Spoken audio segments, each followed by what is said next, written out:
EPAWA meteorologist Bobby Martich here with your outlook for May 5th, 2022. It is Thursday, Cinco de Mayo today, which is not Mexican Independence Day, which somebody tried convincing me of yesterday. I know my history. That is not Mexican Independence Day. It's sometime in September. It had something to do with the Battle of Puebla, which is against the French Empire. Regardless, today is May 5th, okay? And today's video forecast is sponsored by North Penn Car Wash in Lansdale, Montgomery County, Pennsylvania. Join the Unlimited Car Wash Club starting at just $13.95 per month, the only place where weather doesn't matter, and you can wash your car or truck as many times as you like within a calendar month for one low monthly rate. So springtime can mean frequent showers, of course, but it's also pollen season, which will leave that dreaded yellow coating all over your freshly washed vehicle. So how many times do you wash your car only to have it ruined within a day or two with showers, or even worse yet, a fresh coat of pollen? With North Penn Car Wash's Unlimited Car Wash Club, it's never a worry again. Just stop by as often as you like within the month to get a fresh wash for that one low monthly rate. They are North Penn Car Wash, 986 Sumneytown Pike in Lansdale, Montgomery County, Pennsylvania. Proud sponsors of the Thursday video forecast and Cinco de Mayo forecast. See, this is great. You have weather, you have history, you got to give it all, right?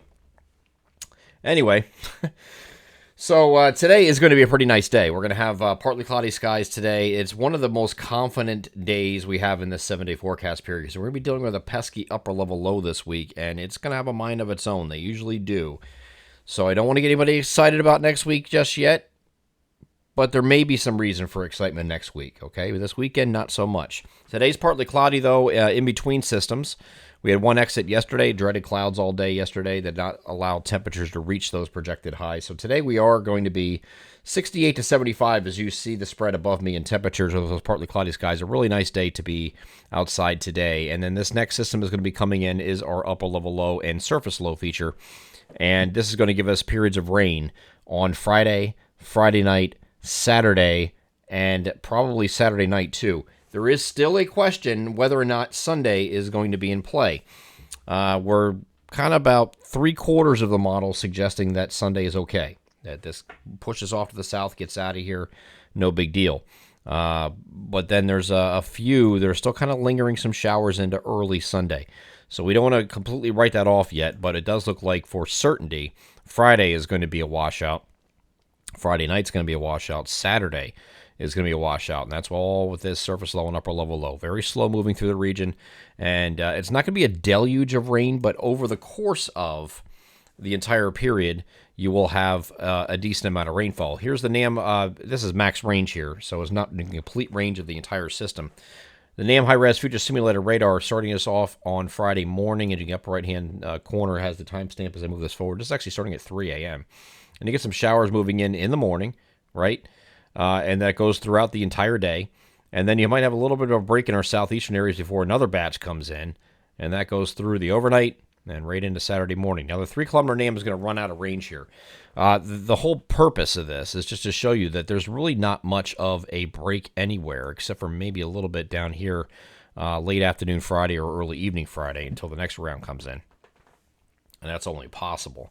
But the rest of this is just going to be a steady soaker throughout the entire event, and we should be able to get a decent amount of rainfall over that entire period that it's raining. Okay, if you look at the European model here and their projections for this event, that just goes through Sunday morning, assuming it stops then, you got a widespread 1 to 2 inch rainfall across the entire region. So this is going to be a decent amount of rain that we're going to get. It's just going to be spread out, all right? So it's not going to be like it's absolutely pouring most of the time. It's not going to be doing that. It's just slow and steady wins the race, right? So it's a marathon, not a sprint when it comes to these upper level lows, and we will have a decent amount of rain from it. Just could be spread out over a couple of days.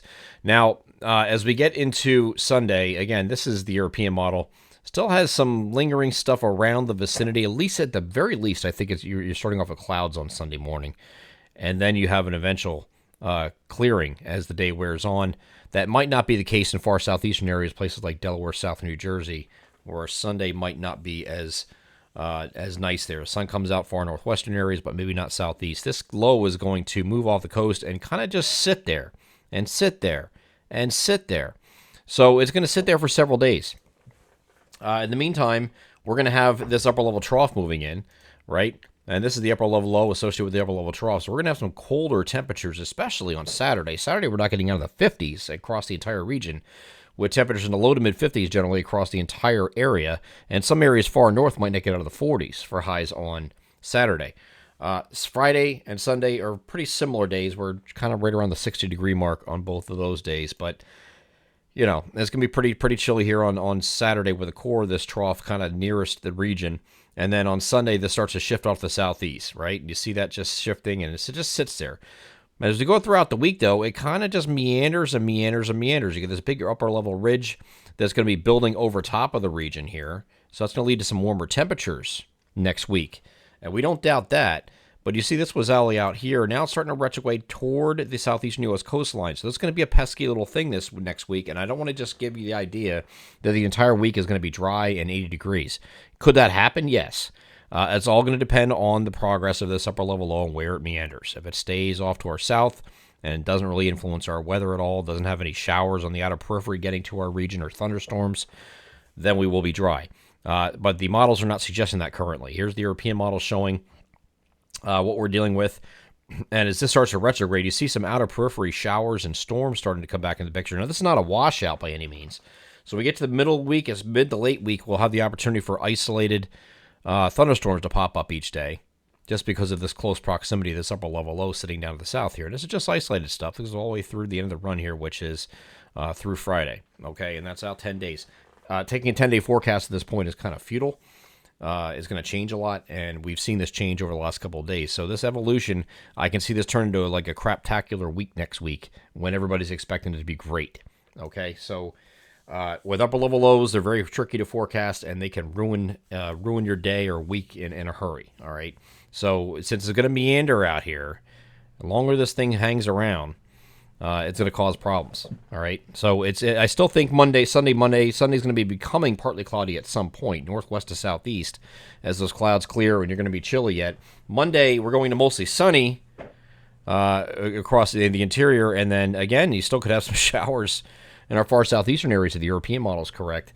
And temperatures increasing. We're getting into still slightly below average, but getting up to the upper 60s here on Monday. And then we can continue to go up about 5 degrees a day after that point. Tuesday, 72-ish.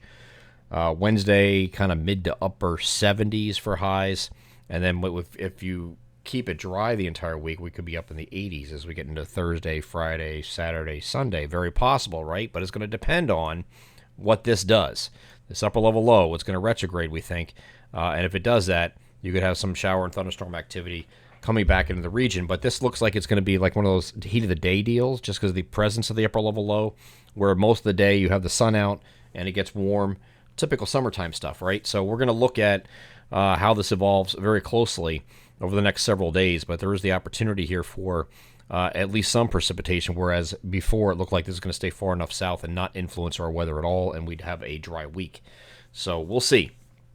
I don't want to just assume that that's going to be correct. So that's why we have these daily forecast videos, so that I can update you every single day on the latest developments. So we'll see how that transpires throughout the week. Just keep following back, and I'll give you the latest information that I have as we get it. I'm EPAWA meteorologist Bobby Martich. That is our outlook for May 5th, 2022. Have a great Thursday.